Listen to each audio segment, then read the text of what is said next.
I'm Chris Wolvie, the wrestling vlogger who always tells it like it is. Oh, and don't mind about the backdrop, I'm keeping track of the World Cup. Well, the long wait is finally over. Whether or not this is the WWE's 5th major pay-per-view of the year, we're finally going to see what men and women will have a chance to wait for their brand's champion is at his weakest so that they can become champion. Not to mention who will be said champs, though only one is guaranteed. So here are my official, unofficial, official predictions for Money in the Bank 2018. Let's start with the kickoff for the SmackDown Tag Team Champions. Bludgeon Brothers defend against Gallows and Anderson. As I said a few weeks back, I don't see anyone contending for the titles Harper and Rowan currently hold, though I did say Gallows and Anderson would give it a hell of a try. I still think it'll take sanity to bring down the former Wyatt family members if they ever actually decide to appear on SmackDown. It'll be a brutal fight, but in the end, I think the Bludgeon Brothers will remain champs. Okay, to the main card, starting with non-title matches. First, Roman Reigns versus Jinder Mahal. Both former WWE champions, both looking for their niche on Raw, both very much hated by the fans. They are very much alike, ain't they? Roman kept Jinder from getting into the ladder match, and Jinder responded in kind, from what I saw. Now, is this match just going to have the crowd booing throughout its runtime? Now, while Jinder has his lackey on the outside, I think Roman will find his way around him. I think I'd pick Roman Reigns here. Bobby Lashley versus Sami Zayn. If any match is going to be the palate cleanse before the main event, I think it would be this one. I mean, this match was more or less just thrown together over the last few weeks. I mean, I know Bobby's trying to reassert himself into the WWA, but Sami Zayn? The guy kissing Kevin Owens' ass so much that if KO came to a sudden stop, they'd need the jaws of life to remove him? They're both interesting stars, but they're so one note, how can I choose? Oh well. I'll go with Sami Zayn. Daniel Bryan versus Big Cass. You know, it's getting ridiculous. You know, Big Cass is just doing what big guys like him have done for decades. Try to bully smaller guys. And yes, a good big man will beat a good small man, but Daniel Bryan is not a good little man. He's a great little man. He lasted over 70 minutes in the Greatest Royal Rumble. He beat all of Evolution at WrestleMania 30. He has titles, he has won titles that he's never lost. What has Cass done except be a bodyguard for a little Jersey punk for years? Sorry, Cass, but I think Danny Boy is going to make you tap again, and this time not let up. Daniel Bryan for the win. Now to title matches. Carmella versus Asuka for the SmackDown Women's Championship. I think we all know where this is going, right? Carmella knows damn well she beat Charlotte Flair after the Iconics beat her senseless. She also knows that without them and or the girls formerly known as Absolution by her side, there's a very slim chance of her beating the Empress of Tomorrow alone on skill. So like many outclassed champs before her, she'll use the champion's advantage to hold her title. Asuka will win, but either Carmella will get counted out or one of her girlfriends will get her DQ'd. Raw Women's Championship match. Nia Jax defends against Rowdy Ronda Rousey.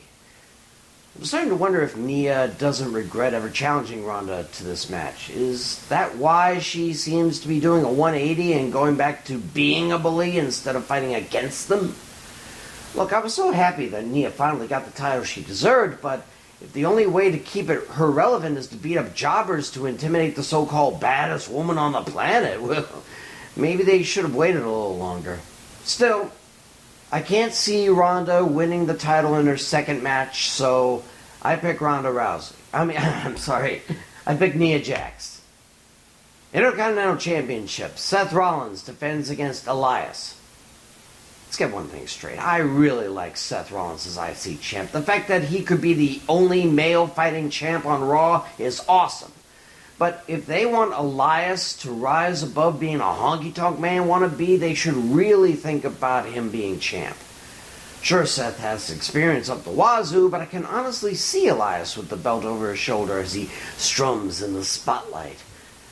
Not sure if it'll be at this pay-per-view, but you know, hell, I'm making a bold prediction here, and I'll say the IC title will walk with Elias after this match. Women's Money in the Bank ladder match for a Raw or SmackDown Women's Championship match. Let's get the obvious out of the way. Lana ain't winning. After that, just like the briefcase, it's up in the air. Everyone else but Ember Moon has been a champ in the WWE. Only 3 of them were in the previous Money in the Bank ladder matches. And though that might seem an advantage, I should remind people that both Kofi Kingston and Christian fought in 6 of those matches and lost every one of them. So honestly, I gotta pick a newcomer. Ember Moon? As cool as it would be to have a rookie with the case, she's not quite there yet. Alexa Bliss? Maybe, but she has had her shot, and unless someone beats Nia Jax, she wouldn't stand a chance. Sasha Banks seems the obvious choice, maybe too obvious. If they don't pull the trigger on her and Bayley soon, they should just give it up. But the main reason for the briefcase is to push someone who needs it, and man, oh man, does Becky Lynch need it. So that's my pick. The Irish Lass Kicker will be Ms. Money in the Bank. Men's Money in the Bank ladder match for a WWE or Universal Championship match. Let's get the obvious out of the way here, too. No matter who among the New Day is chosen, they won't win. So the main question is, do we want someone breathing down the neck of the WWE champ or Brock Lesnar's? The smart choice would be that the winner is from SmackDown and we'll probably cash it in after the brutal last man standing match, but come on. You think it would be that obvious? As much as Miz, Samoa Joe, and Rusev could use the jump, not happening. I think they're going to drag this out and catch Brock when his contract with WWE is up at last. And while Finn Balor deserves a shot at the title he never lost, and while Kevin Owens could use a push away from Sami Zayn, and having Bobby Roode as Mr. Money in the Bank would be absolutely glorious, there's only one man that everyone wants to see as Universal Champion on Raw. I'm picking Braun Strowman. The briefcase will get these hands.